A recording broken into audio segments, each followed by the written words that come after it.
World War II was the largest armed conflict of the 20th century, and possibly the largest in the entire history of humanity. Never before had so many countries, armies, and civilians been pulled into a war on a truly global scale. More than 100 million soldiers from different nations were mobilized to fight across 3 continents: Europe, Africa, and Asia. This was not just a war between armies. It was a total war. Entire cities were wiped off the map. Infrastructure collapsed. Civilian populations became direct targets of bombings, sieges, and mass attacks. The scale of destruction was unprecedented. Factories, schools, hospitals, and entire neighborhoods were reduced to rubble. Millions died not only on the battlefield, but also from hunger, disease, and persecution. World War II did more than change borders. It changed the course of history, redefined the global balance of power, and shaped the world we still live in today. And to understand how humanity reached this point, you don't need to watch hours of documentaries. In this video, you will understand how this war began, how it spread across the world, and why its consequences still affect our lives today. All in a clear, direct way and in a short amount of time. In 1918, the conflict came to an end, but the peace that followed was anything but fair. Germany was officially declared guilty for the war. As punishment, it was forced to sign the Treaty of Versailles and pay massive financial reparations to the victorious nations. In addition to territorial losses, the country saw its military drastically reduced, its economy weakened, and its sovereignty limited by foreign powers. The result was immediate. Germany plunged into a severe economic crisis. Unemployment skyrocketed. Inflation spiraled out of control. Millions of people lost their life savings overnight. But the damage went beyond economics. A deep sense of national humiliation spread throughout German society. The belief that the country had been unfairly punished began to dominate the public imagination. While the victors tried to reorganize the world, Germany accumulated resentment, instability, and anger. The end of World War I did not end a conflict. It simply planted the seed of the next one, a conflict even larger, more violent, and far more devastating. The crisis tearing through Germany did not happen in isolation.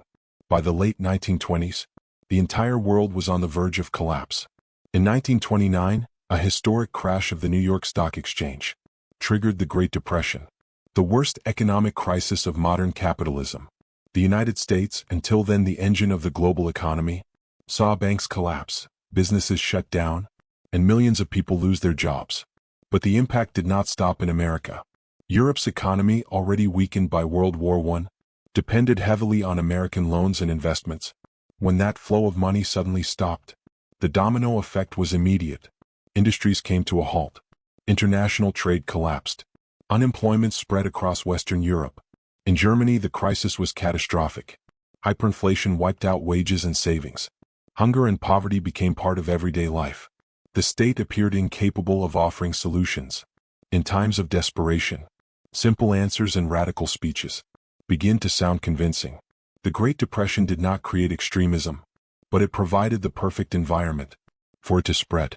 Confidence in democracy weakened. Fear replaced hope. And amid the global economic chaos, the world moved forward, almost without realizing it, toward a new and even more destructive conflict. The economic and social collapse opened the door to something even more dangerous. In a humiliated, impoverished Germany, gripped by fear and uncertainty, a movement emerged promising order, pride, and redemption. That movement was called Nazism.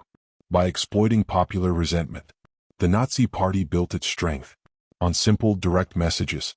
Germany had been betrayed, its greatness stolen, and it needed to be restored. Propaganda became a powerful weapon. Repetition, strong symbols, and the creation of common enemies began to dominate everyday life.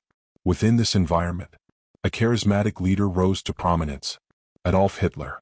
In 1933, he came to power through legal means, but quickly transformed democracy into a dictatorship. The Nazi regime promoted extreme nationalism, absolute obedience to the state, and the ideology of racial supremacy. Individual freedoms were eliminated. Opposition was silenced.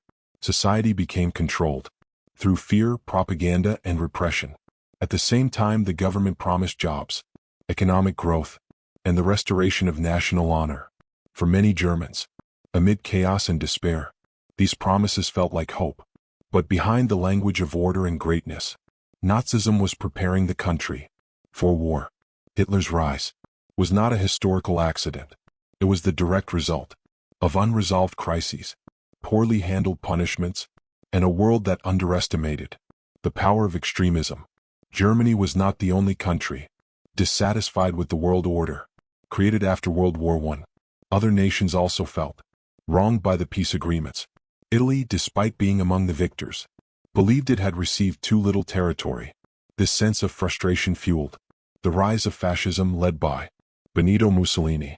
On the other side of the world, Japan faced severe economic and territorial limitations, lacking sufficient natural resources to sustain its industrial growth.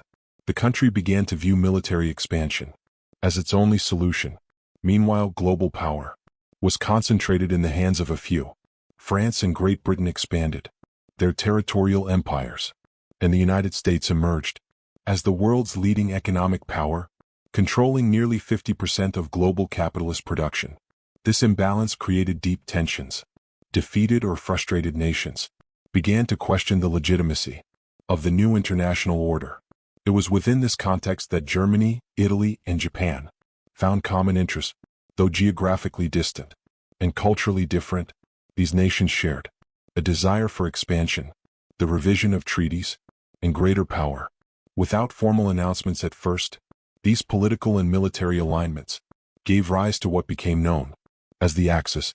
The world was dividing. On one side, powers committed to preserving the existing order. On the other, nations willing to shatter it by force.